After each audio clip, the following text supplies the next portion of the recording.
ExSight Ventures is an investor in ONL Therapeutics. This episode includes personal views and experiences and should not be interpreted as investment advice or company solicitation.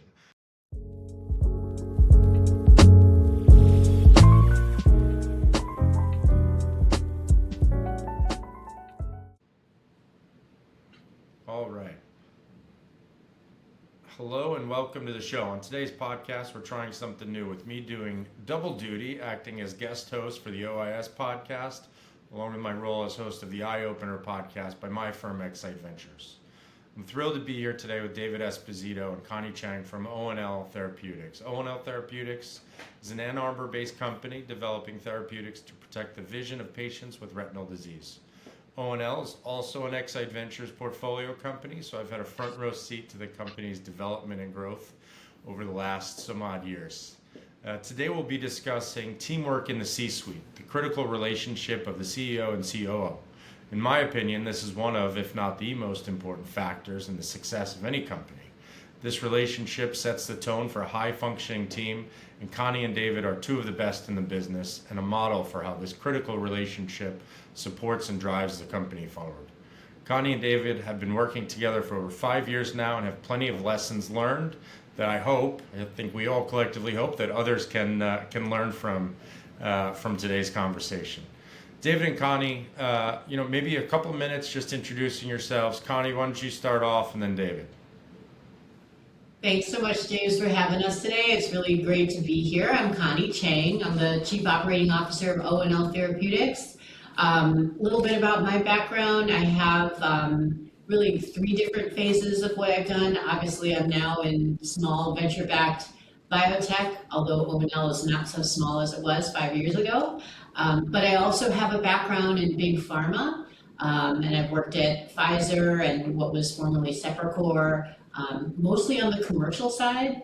And then I also did a stint within the academic environment of innovation. So I worked at the University of Michigan, helping faculty members think about commercialization and industry partnerships for their research. So the whole gamut, A to Z. And I think the idea of having the CEO, COO interaction being the piece today is really a great idea, and looking forward to it. Great, thanks. Yeah, and I've been in healthcare a little bit over 30 years. Started off my career as a sales rep for Merck, selling Timolol. I think most of your audience may remember it. I was still around Timolol for IOP lowering and glaucoma. And similar to Connie, spent a fairly sizable chunk of my career in large pharma. Spent about 15 years or so at Merck. And then made a big change in my career and moved into more early and mid-stage for the last half of my career. Moved to Michigan and started a diagnostics business that eventually had an exit, and then started a cancer diagnostics business as well. That's how I eventually came to ONL. That business was sold to a large diagnostics player, and some investors in that company had invested in ONL, and then 5-6 years or so ago, when ONL was looking for a leadership change, joined the company. So I'm a big pharma person, the roots, and then mostly early mid-stage biotech since then. And excited to be here to talk about the relationship. As Connie said, I think it's a core part of our team and how we function. Appreciate you both being here. Again, I think you two are two of the best in the business, and ONL has just been the paradigm by which we judge and measure all other companies. So really looking forward to this conversation. No pressure at all. You both bring varied experiences to the table that I think, have informed probably how you show up at ONL and bring those experiences to the table and inform your leadership style at ONL. So listen, effective teamwork is a critical ingredient of driving successful outcomes for any early stage company, really any company, but I think it's more magnified at the early stage with the relationship between any C-suite members being critical. We at ExSight have seen companies falter because those relationships fray. So since that relationship is so important, can you both describe some key qualities of your relationship and what you think is needed to be effective teammates in building a company? I see the big house in the background there. That's an example of effective teamwork. So David, maybe you kick off and then Connie can follow up. What are some of these traits that are critical? Yeah, I think, well, there's a host of them, and a lot of people have probably written a number of good books about it, but I think it does come down to some of the basics of being very open and trustworthy together as a team. The ability to just put the issues on the table, talk about them in a very open way, and then know at the end of the day, each partner is throwing their best effort from the information they have in a trustworthy way over time.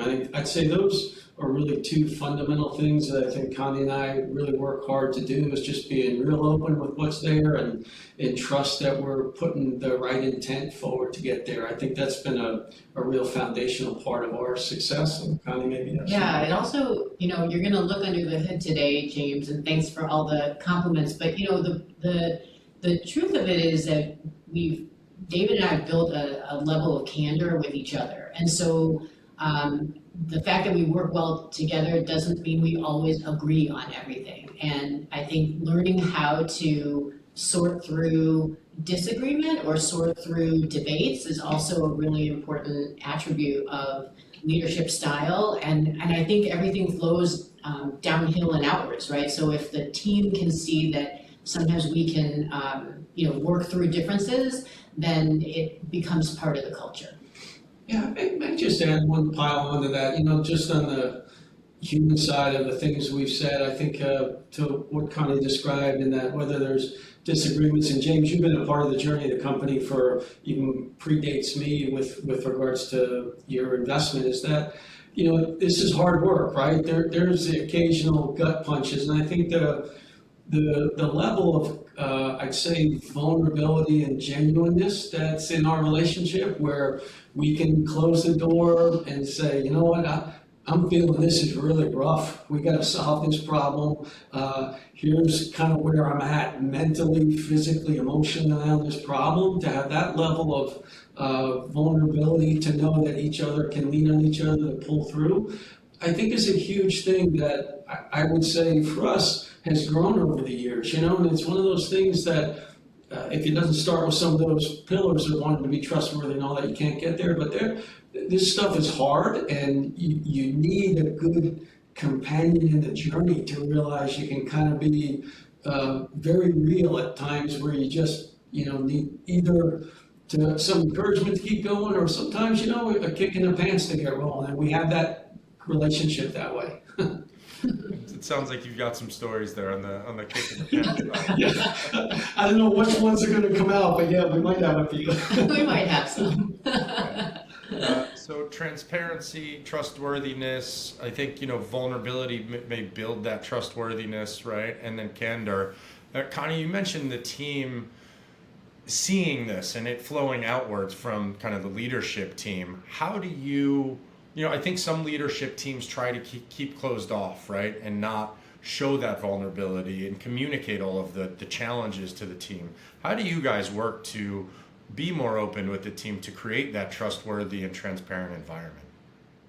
One thing that we've done consistently since I started that I think is a unique and positive aspect of the ONL culture is no matter how busy we are or how strapped we are for time or other resources, we take time to have periodic check-ins. We do town halls from a virtual perspective, but we also do in-person what we call all hands meetings. It's a really easy thing to not do if you're a smaller biotech, if you've got a lot of time pressures, if you've got a lot of goals that you need to achieve. But one thing to complement David's leadership style is no matter what, we take time to pull the team together. For a lot of people who are probably listening, there's hybrid models of work are rampant, and we're no exception. So we have people in the office here with us every day in Ann Arbor, Michigan, but we have people working as far away as California, New Jersey, and everywhere in between. And so being really deliberate about taking time to keep the team informed is important. And the other thing that I'll say is what was a little bit different for me coming into the ONL culture was this real openness. Let's share as much as we can with the team. Let's get everybody on board so that there isn't like what you were saying, there's what the C-suite knows, and then there's sort of like drips and drabs of what the rest of the organization knows. Of course, we have to be sensitive to how we roll out that communication and the level of detail. But I think to a person, people are generally understanding of where the company is at any given time.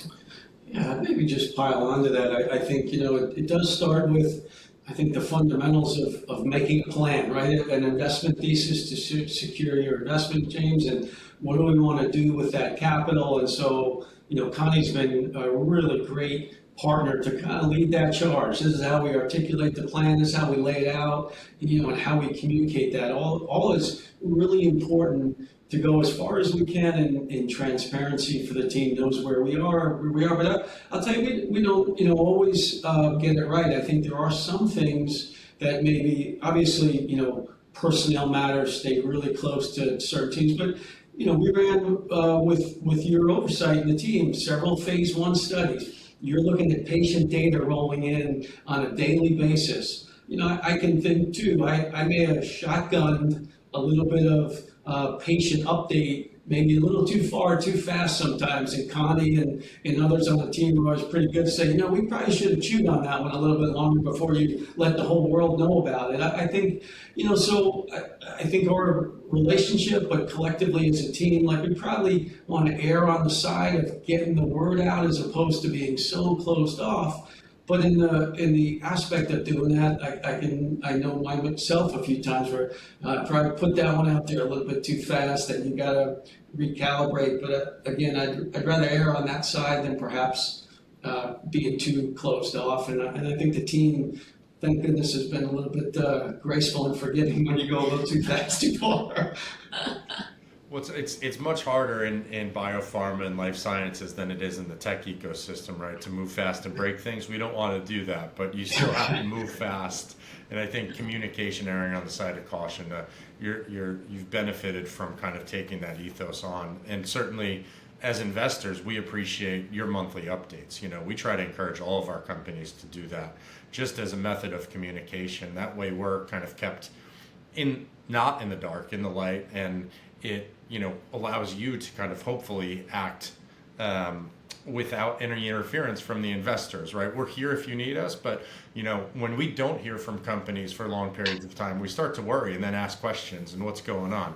With ONL, you provide monthly updates, and that's been really great. On a tactical side, innovation is hard. This stuff, there's always challenges that come up. You've alluded to some of them. How often are you checking in on your plan that you mentioned, right? Are we tracking to plan? Is there a daily update? Is that weekly? Is it monthly? And how often are you working together on, dealing with some of those challenges as they come? Because, little problems can become big problems. Obviously, big problems come up right away, and, it's easy to focus on those. But the little problems tend to percolate in the background. So how do you guys communicate around that and check in?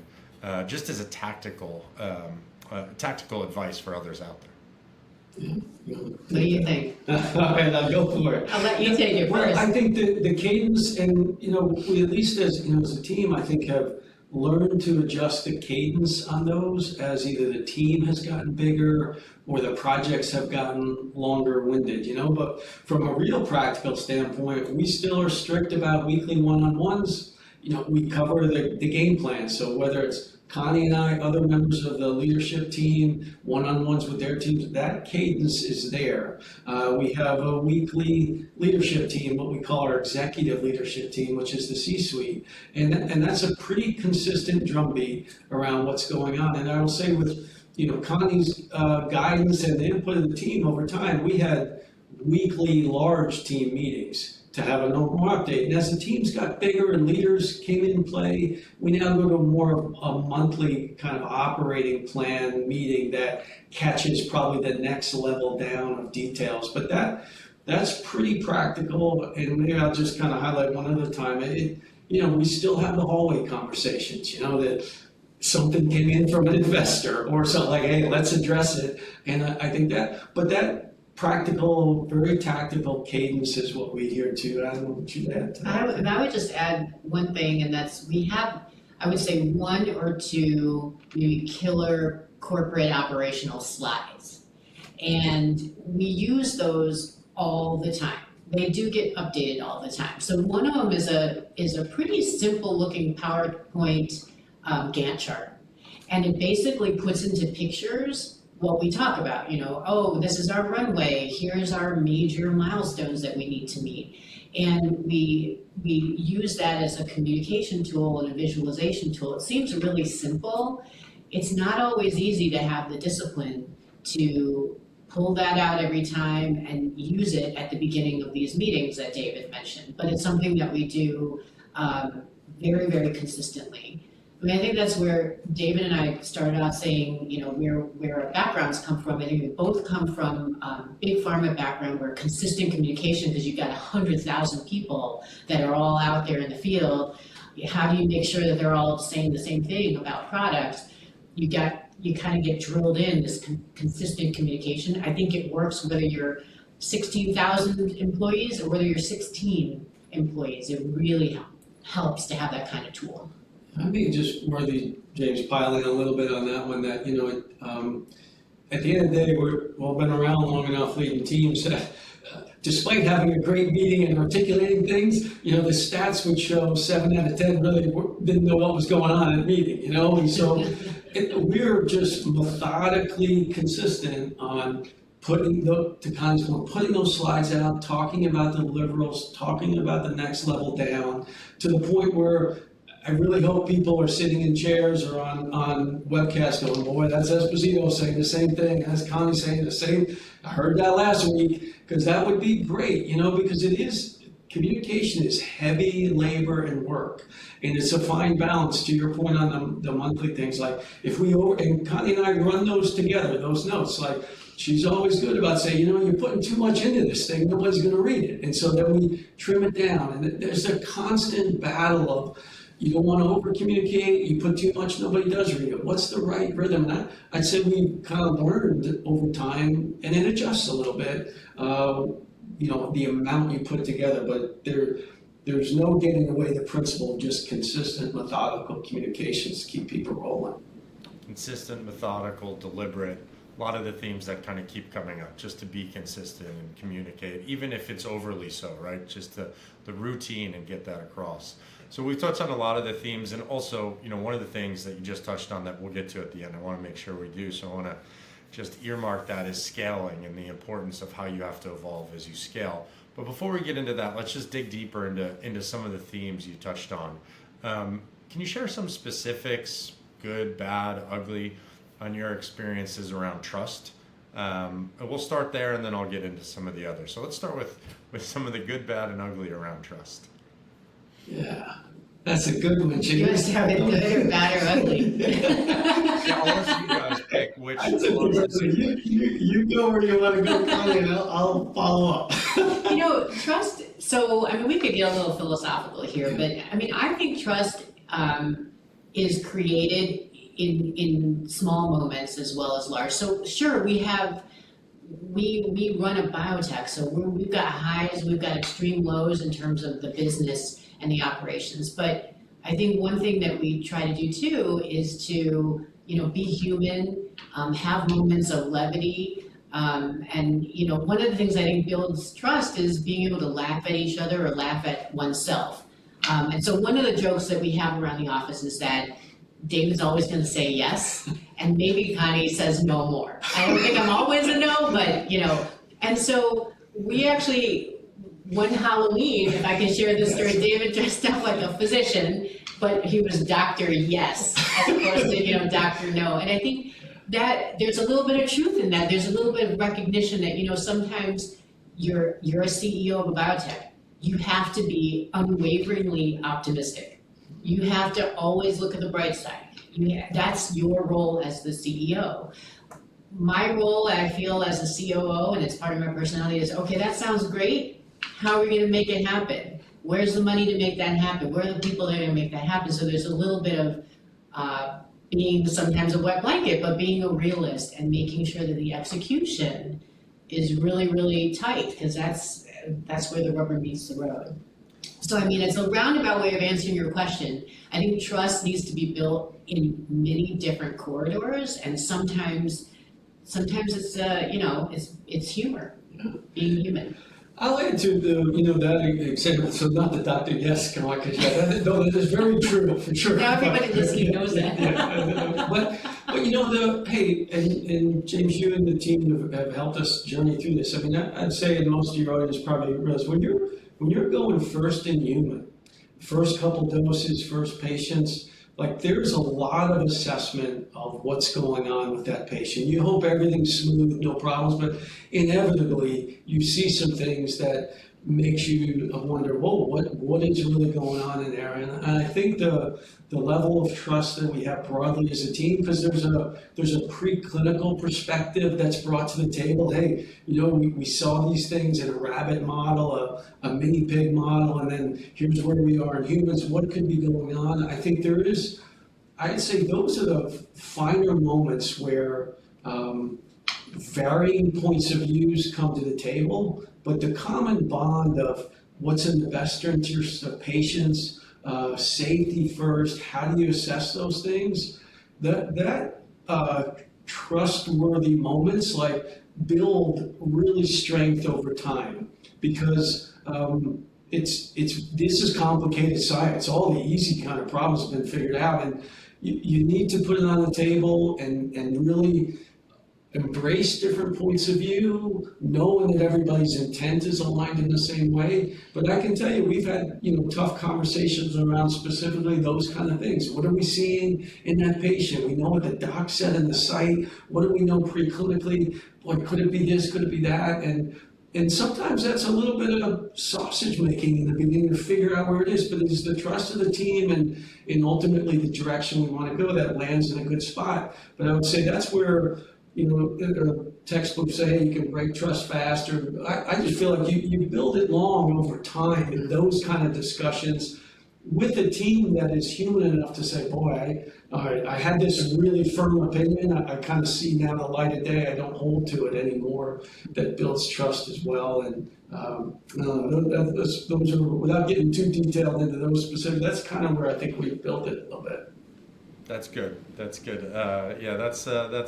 I like that story, the Dr. Yes and Dr. No, but I think it illustrates a key component of innovation, right? Innovators tend to, and leaders need to kind of be optimistic and think forward and think big ideas. But at the same time, you need to execute on those ideas and have the resources to do so. So Connie, that's such an important role. And, for any listeners out there, we've seen so many companies that kind of had promising, really early stage stuff, promising founders with great big ideas, and they just don't have the focus. So I think, the relationship and building the trust around, hey, we want to make this big picture idea happen, but we need to hone in on what's going to get us there. Because so often we kind of see teams scattershot. We'll go do this idea and that idea. So it really is, driving towards the same goal and focusing on one thing at some point. So I think, you bringing up those stories really illustrates kind of that tension when you're innovating.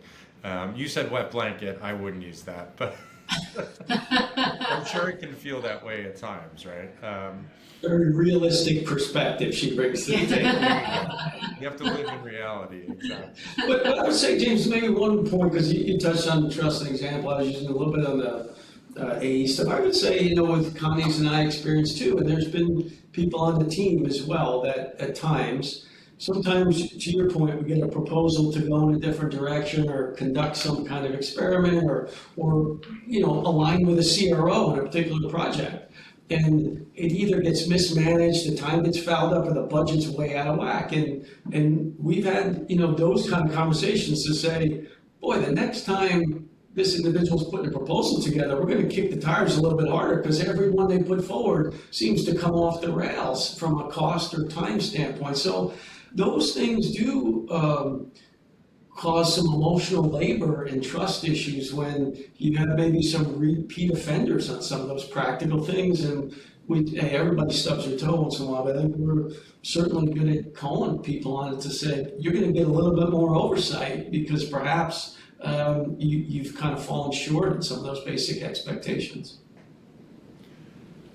Yeah, I think that's always a risk, right? And how do you build that trust and work to kind of bring up those parties that may not be delivering on their promises versus, when you just kind of terminate those relationships. You mentioned CROs, and I think there's only so much you can control in-house, and then you have to rely on external partners at some point for this stage of innovation, right?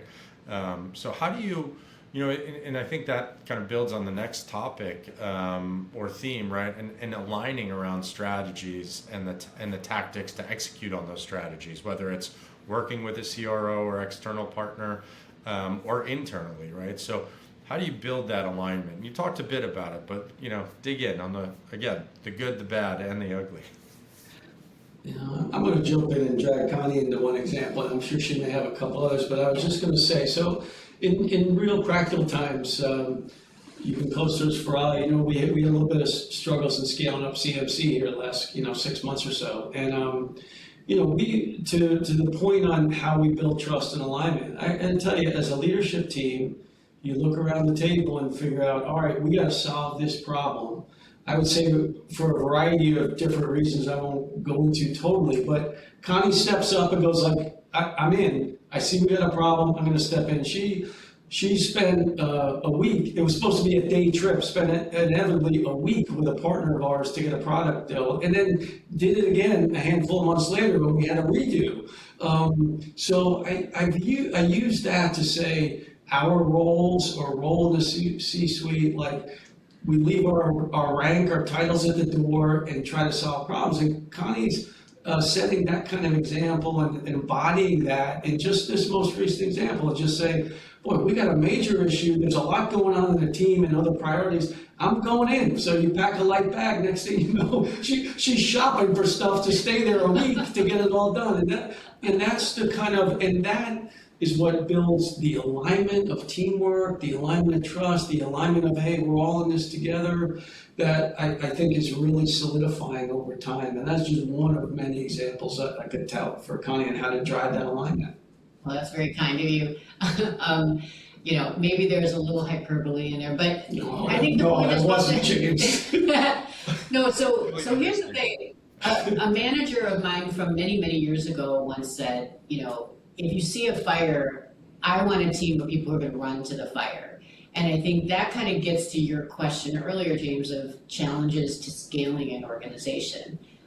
When you're only 10 people and you bring on 2 more people, that's a big change. It's a 20% increase. That's a lot of different voices around the table. And so one of the things that we've tried to do, and sometimes we're successful and sometimes we're not, is can we find the people who are going to run to the fire?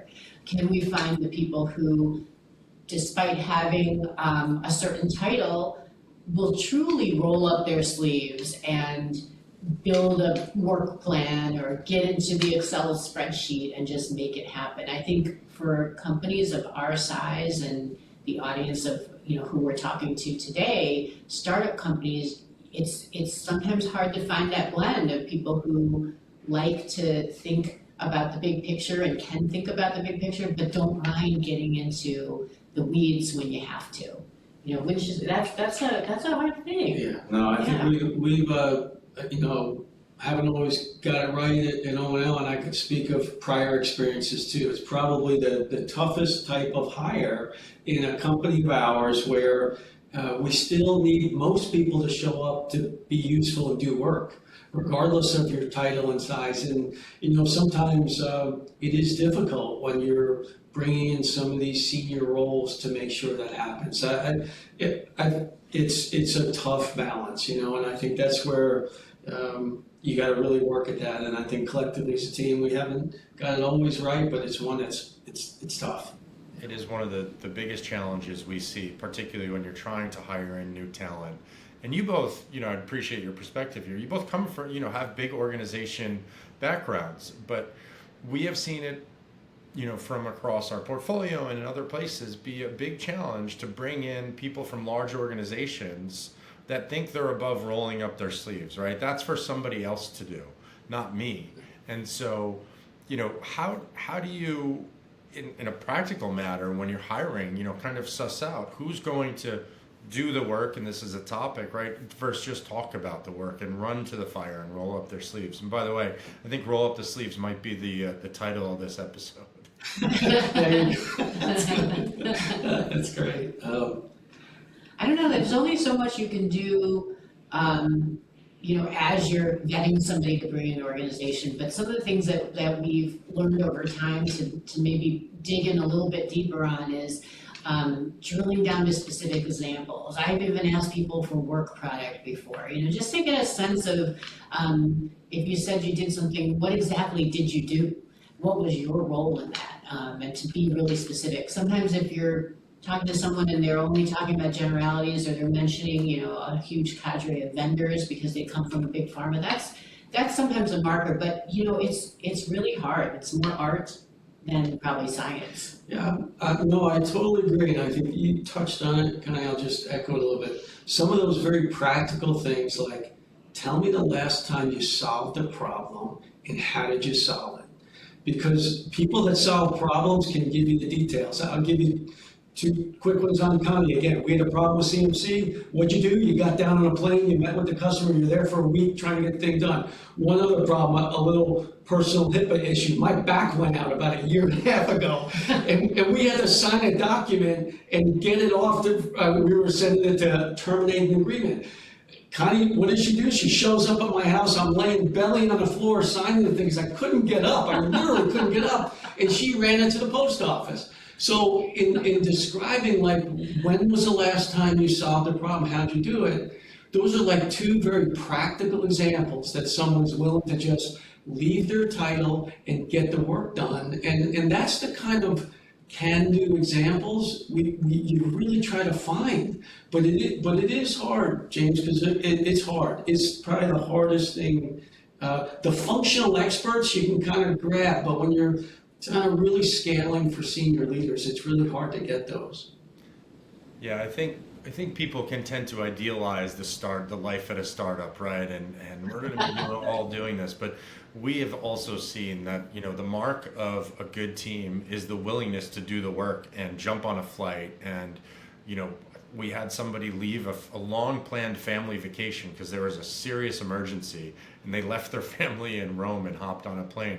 So, I think we can idealize it for this audience, right? There's real sacrifice there in making these things come to fruition, right? And a lot of it's just very practical and pragmatic, and to use your phrase, running to the fire and just doing those sorts of things. So, I guess for the audience, again, just to underscore, like, yes, it's great to be at a startup. You're creating something. You're working in a high-paced, intense environment, but there's also a great deal of sacrifice that's expected and to make it work. And then how do you impart that then to younger team members, right? And how do you parse out those that are just talking versus doing the work? Particularly the younger team in the mentorship level, putting aside the senior leadership for a moment. Yeah. Well, I don't want any of the most recent examples that we talked about to dampen the fact that we're also very into leadership development. So the other people, we're not micromanaging and doing all the tactics ourselves. We're definitely making sure there's learning opportunities across the team. I think that's really, really important for people to see that they can actually, contribute to solving the problems and being able to, do those types of things firsthand and learning from them. I mean, that's a really important thing, wouldn't you say? I would, yeah. And I'd add too, we try to kind of train and coach that way, but also think modeling the way. I think the team sees Connie, other leaders around, doing the work, picking up the ball, doing those things, and that's really helpful for people to see. I mean, James, it gets very practical too. You show up in a conference room. Who's going to plug in the computer and get it going? Like, none of us are above that. We just do it. Like, who made the slide? Oh, I think I did this time. Let's bring it up. It's like those are like super practical things that I think the team sees that, hey, we're all in this to do some of the mundane, practical, day-to-day things that get it going. And I think that example is important. But we also, and again, Connie leads this for us, it's just our general performance management cadence, setting objectives for the company, setting objectives for the team. How do we do it individual? How do we do mid-year reviews, year-end reviews? So when things maybe are not going as planned, or an individual is maybe off the rails on a couple of projects, we put it on the table and talk about it. Say, all right, but it seems like we're missing something. How can we help or support? And or also at times maybe feel like, boy, is this too much we're asking of this individual, and maybe we got to divvy up the work, or maybe it's just not a good fit and we got to handle those things. One other aspect, James, to your question about, mentoring or coaching younger employees, I think one thing that David and I are both very mindful of is how much capacity people have to bring to the job. There is sacrifice, but there has to also be limits. One phrase that you like to say a lot is there's a lot of life happening, and there's a lot more life happening for maybe somebody who just had their second child and are kind of moving up the ranks versus, look, David and I, we have a lot more free time with our kids having left the house, and we do both have spouses that we have to do some care and feeding, but we have a little more time. But all joking aside, we have to also, there's a human element to this, and so we have to be mindful that different people are in different places, and so we have to think about capacity, and the whole package, not just what's happening at ONL. Yeah, I'll echo that again. Back to maybe a comment earlier that I made, but also just this issue here with people have a variety of set of life experiences they're bringing to the table, right? But we have a hard charging team to get after it, but every one of them to a T, Connie included, me certainly, and others, that you have those emotional moments where, you know what, I'm a bit flooded right now, and maybe it's tears or angst, and you got to be human enough to just embrace that moment and say, yeah, I get it. What can we, how can we help alleviate this issue? Or take the day, go handle what you got to handle. We have somebody else to pick it up, because that's the human side of this, James. That whether it's C-suite leaders or individuals, this is a high tension environment, and we as leaders got to be really mindful of that. That at the end of the day, it is a company, it's an important direction, but people's kind of lives there's a lot churning, and we try to really do the best we can to be sensitive to that, and that means plugging in and being connected to people, and then adjust course and find somebody else who may be able to take on a little bit more to alleviate something. And it's just kind of it's the practical human side of how to make all this stuff work. Couldn't have said it any better, but it relates back to two of the topics that you kicked off with, right? Being vulnerable and creating a space to do that, and then to build trust through that vulnerability. And it sounds like that, you as a team, you have done a great job in creating an environment across the board for the company, and so employees can feel safe enough to be vulnerable and then build trust through that, right? And I think that's the mark of any organization, any good organization, right? And creating a good culture. So, James, the only thing is, James, nobody can criticize my diet or say I'm getting a little pudgy from time to time. They can't do that. That's the only other vulnerability we don't touch too much. That's the third rail of ONL. That's Nobody says that. I'm picturing now in the hallways your value statements and everything, and then David's fitness level, a big cross. That's right. So, talking about building that culture, we're having a great conversation, but we're getting a little longer on time, and I want to make sure that we talk about some of the challenges of scaling, because so many organizations fall down there, and you guys, having raised your most recent large round to execute on a much larger study, you're going through some of those challenges now with a lot of promise, hopefully at the end of it. So I just wanted to open this up and give you both the opportunity to talk about some lessons learned scaling, some advice you'd provide to others, what that looks like going from, ONL 5 years ago to ONL today, and thinking through, well, okay, if we are successful, then what comes next? Because it's not just scaling for today, it's having the forethought to think about what's coming in the future. So just to open it up to each of you to kind of touch on any of those as you see fit. Yeah. Jump in. No, you can start, yeah. I was going to say, maybe in a broad sense, we do try to be very methodical on bringing full-time people onto the team.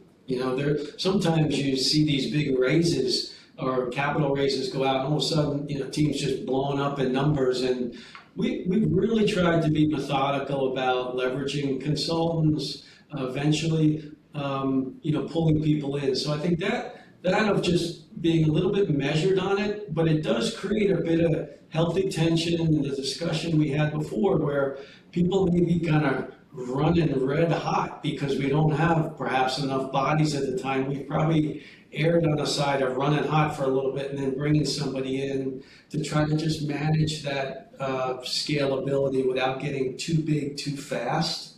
But it's a tough one. I don't know what you want to add. Yeah, no, I mean, how I was thinking probably this along the same lines is trying to maintain flexibility even as you're scaling. So, you hate to say minimally viable, but if we have these goals to accomplish, how can we get to the execution of those goals without over leveraging or getting a little bit too far past our skis, to use another metaphor. So we try to be really careful about that balance. By the same token, I think we also, in the whole scaling process, we try to, obviously we have to keep our eye on the budget and our key performance indicators and all those things.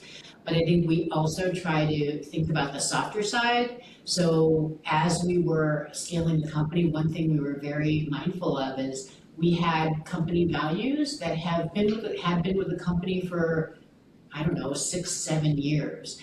And so now we're bringing on this new crop of people. How do we engage them? Well, one thing we did was we said, hey, let's take a look at the values again as a new team, as the next team. Do they still work for us? Do we remember them all?